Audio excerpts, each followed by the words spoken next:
Welcome, everybody, and thank you for joining this month's Founder Investor Meetup event. This is our fourth in the last 6 months. When a brand is starting to reach out to investors, what assets are most important for them to have in hand and helpful to give to you to learn about that brand, and how do you want to see it? But primarily the assets that we look for when those companies are coming up and are interested to work with our group are inclusive of, probably no surprise, a deck talking about what you're doing and a model to show that it may be working.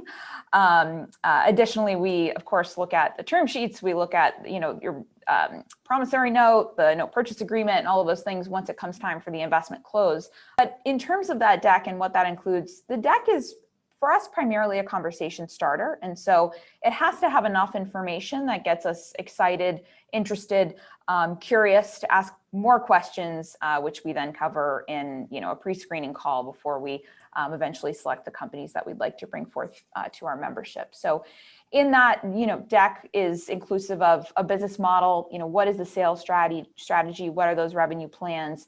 To the comments earlier, what are those margins and what is that pricing? Have you really thought through that? Can you answer questions about why not $1 more, why not $1 less? And really understanding that there's been a lot of kind of thought put through, to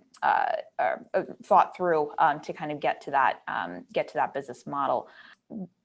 Just in terms of the market parameters as well, the size of the market, the growth of the market, what have been the changes in that market over the past couple of years, what change remains, the product, the supply chain.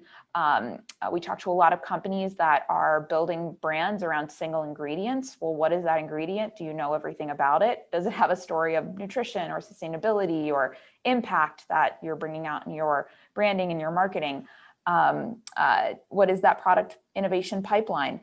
What do you foresee for the future? Again, not necessarily, things that we're hinging the investment on, but we like to know the thought behind it. We like to know the strategy behind it, and know that, you're thinking long-term about this as well. And then I would say team and management, who are the people around the table that are really bringing this product to market? Why this team would have been the accomplishments of the founders, and ultimately at such an early stage, if you're raising angel capital, it is very much, the person that you're betting on. And so, why you? How can you articulate your strengths, your skill set, and demonstrate that you're uniquely positioned